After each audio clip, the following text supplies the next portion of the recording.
నమస్తే, welcome to reflection news. Brown university కాల్పుల నేపథ్యంలో అమెరికా అధ్యక్షుడు Donald Trump green card lottery ప్రోగ్రామ్ను తాత్కాలికంగా సస్పెండ్ చేశారు. దీని ప్రభావం భారతీయులపై తీవ్రంగా పడింది. దేశ అధ్యక్షుడి ఆదేశాల మేరకు ఈ ప్రోగ్రామ్ను ఆపాలని United States citizenship and immigration సర్వీస్ను ఆదేశించినట్లు హోమ్ల్యాండ్ సెక్యూరిటీ క్రిస్టియో నోమెన్ ఇచ్చిన ఎక్స్పోజ్లో తెలిపారు. బ్రౌన్ విశ్వవిద్యాలయంలో కాల్పులు, ఎంఐటి ప్రొఫెసర్ హత్య కేసుల్లో అనుమానితుడైన పోర్చుగీస్ జాతీయుడు క్లౌడియో నేవెస్ వాలెంటే ఈ ప్రోగ్రాం ద్వారానే అమెరికాలో ప్రవేశించాడు. నేవెస్ గురువారం మరణించి కనిపించినట్లు అధికారులు తెలిపారు. అతను తనను తాను కాల్చుకొని మరణించాడని అనుమానిస్తున్నారు. అమెరికాలో 2025 వీసా లాటరీ కోసం సుమారు 2 కోట్ల మంది దరఖాస్తు చేశారు. 1,31,000 మంది ఎంపికయ్యారు. వీరిలో లాటరీ విజేతల భార్య లేదా భర్త కూడా ఉన్నారు. లాటరీలో గెలిచిన తర్వాత వీరు క్షుణ్ణంగా తనిఖీలు చేయించుకోవాలి. ఆ తర్వాత మాత్రమే వారికి అమెరికాలోకి ప్రవేశం లభిస్తుంది.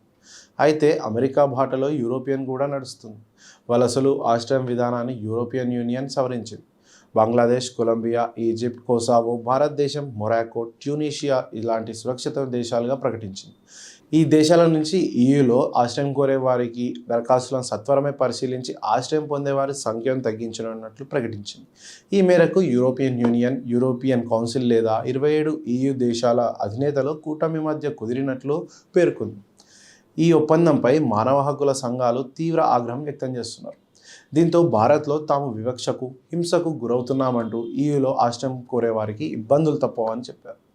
వచ్చే జూన్ నుంచి అమల్లోకి వచ్చే ఈ ఒప్పందం ప్రకారం ఈ 7 దేశాలు సాయుధ సంఘర్షణలు, విచక్షణరహితంగా హింస వంటి పరిస్థితులు లేనట్లయితే అప్పుడు ఆ దేశాలను సురక్షితమైనవిగా పరిగణిస్తామన్నారు. ట్రంప్ లక్ష్యం వలసదారులపై కొరడ జల్పించడమేనని ఉద్యమకారులు, స్థానిక నేతలు ఆరోపిస్తున్నారు. వాషింగ్టన్ డీసీలో పోలీసులకు బదులుగా వందలాది మంది నేషనల్ గార్డ్స్ ట్రూప్లను, ఫెడరల్ ఏజెంట్లను రంగంలోకి దించుతూ ఆగస్టులో ట్రంప్ ఓ ఎమర్జెన్సీ ఆర్డర్ అమలు చేశారు. నేరాలను తగ్గించడానికే ఈ చర్యలు తీసుకుంటున్నట్లు అప్పట్లో ఆయన ప్రభుత్వం ప్రకటించింది. ఈ ఆపరేషన్కు ముందే నేరాలు తగ్గుముఖం పట్టినట్లు కూడా ఉద్యమకారులు చెప్తున్నారు. ఈ ఆపరేషన్ ప్రారంభమైనప్పటి నుంచి కొద్ది రోజుల క్రితం వరకు దాదాపు 7,500 మందిని అరెస్ట్ చేశారు. వీరిలో సుమారు 33% మంది ఇమిగ్రేషన్ సంబంధిత ఆరోపణలపైనే అరెస్ట్ అయినట్లు అధికారిక లెక్కలు చెప్తున్నాయి. అసోసియేటెడ్ ప్రెస్ సెప్టెంబర్లో వెల్లడించిన వివరాల ప్రకారం అరెస్ట్ అయిన 2,400 మందిలో 40% మంది వలసదారులే. అయితే ఈ ఆపరేషన్ ప్రారంభమైనప్పటి నుంచి అక్టోబర్ 15 వరకు 1,130 మంది వలసదారులు అరెస్ట్ అయ్యారని, వీరిలో 948 మందిపై ఎటువంటి క్రిమినల్ ఆరోపణలు లేవని US immigration and customs enforcement గణాంకాలు తెలుపుతున్నాయి. ముసుగు ధరించిన ఎన్ఫోర్స్మెంట్ అధికారులు గుర్తింపు వివరాలు లేని వాహనాల్లో వలసదారులను తీసుకెళ్తూ ఉండడం కనిపిస్తుందని స్థానికులు చెప్తున్నారు.